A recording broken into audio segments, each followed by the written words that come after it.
अब राष्ट्रीय लोक जनशक्ति पार्टी एक पार्टी नहीं रह गई, पूरी तरह से एक गिरोह बन के रह गया है। ऐसे में हमारा नैतिक दायित्व था, कार्यकर्ताओं के मान सम्मान को ठेस पहुंच रहा था, कार्यकर्ताओं को इस पार्टी में सुनी नहीं जा रही थी। एक गिरोह, एक कोई दलाल, बिचौलिए दलाल किस्म के लोग, आपराधिक प्रवृत्ति के लोग से वो घिर गए हैं दिल्ली में। कैबिनेट मंत्री के होने का दम भर के अपना मदमस्त है। इसलिए हम लोग जमीनी कार्यकर्ता है, बिहार में जमीन में, खेत में, खलियान में, पंचायत में, गांव में, कस्बों में, गलियों में काम करने वाले एक साधारण कार्यकर्ता है। और रामविलास पासवान जी की विचारधारा को, आदरणीय नरेंद्र मोदी जी की विचारधारा को, केंद्र के एनडीए की सरकार को, केंद्र की एनडीए सरकार की उपलब्धि को गांव-गांव तक ले जाना हमारा नैतिक कर्तव्य है। इसका निर्वहन राष्ट्रीय लोक जनशक्ति पार्टी और उसके राष्ट्रीय अध्यक्ष पशुपति कुमार पारस जी नहीं कर रहे थे। नमस्कार, आप देख रहे हैं धाह न्यूज और मैं हूं अभिषेक मिश्रा। राष्ट्रीय लोक जनशक्ति पार्टी केंद्रीय मंत्री पशुपति पारस की पार्टी है और केंद्रीय मंत्री पशुपति पारस इसके राष्ट्रीय अध्यक्ष हैं।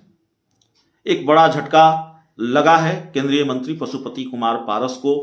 उनकी पार्टी के राष्ट्रीय प्रवक्ता ने इस्तीफा दे दिया है। रालोसपा के राष्ट्रीय प्रवक्ता श्रवण अग्रवाल ने इस्तीफा दे दिया है और न सिर्फ इस्तीफा दिया है बल्कि इस्तीफा देने के बाद मोर्चा खोल दिया है केंद्रीय मंत्री पशुपति कुमार पारस के खिलाफ।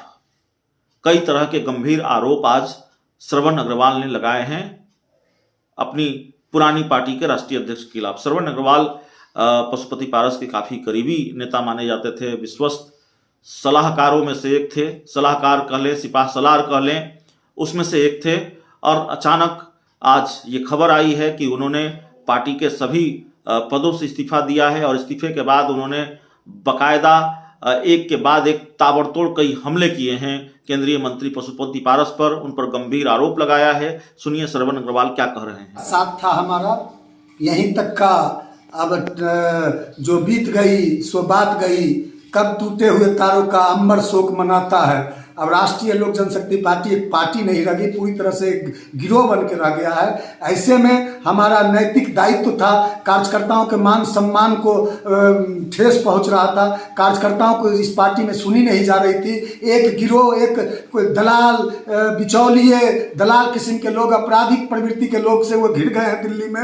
वो दिल्ली में मस्त है, सत्ता के नशा में, कैबिनेट मंत्री के होने का दम भर के अपना मदमस्त है। इसलिए हम लोग जमीनी कार्यकर्ता है, बिहार में जमीन में, खेत में, खलियान में, पंचायत में, गांव में, कस्बों में, गलियों में काम करने वाले एक साधारण कार्यकर्ता है। और रामविलास पासवान जी की विचारधारा को, आदरणीय नरेंद्र मोदी जी की विचारधारा को, केंद्र के एनडीए की सरकार को, केंद्र की एनडीए सरकार की उपलब्धि को गांव-गांव तक ले जाना हमारा नैतिक कर्तव्य है। इसका निर्वहन राष्ट्रीय लोक जनशक्ति पार्टी और उसके राष्ट्रीय अध्यक्ष पशुपति कुमार पारस जी नहीं कर रहे थे और इसलिए मैंने राष्ट्रीय लोक जनशक्ति पार्टी से नहीं। लेकिन बड़े गंभीर आरोप भी आपने लगाए हैं, सिर्फ इस्तीफा नहीं दिया। आपने कहा कि देश विरोधी ताकतों के संपर्क में हैं। निश्चित रूप से कई लोग हैं जिनको उन्होंने अपना एपीएस बना रखा है, जिनको मंत्रालय सौंप रखा है।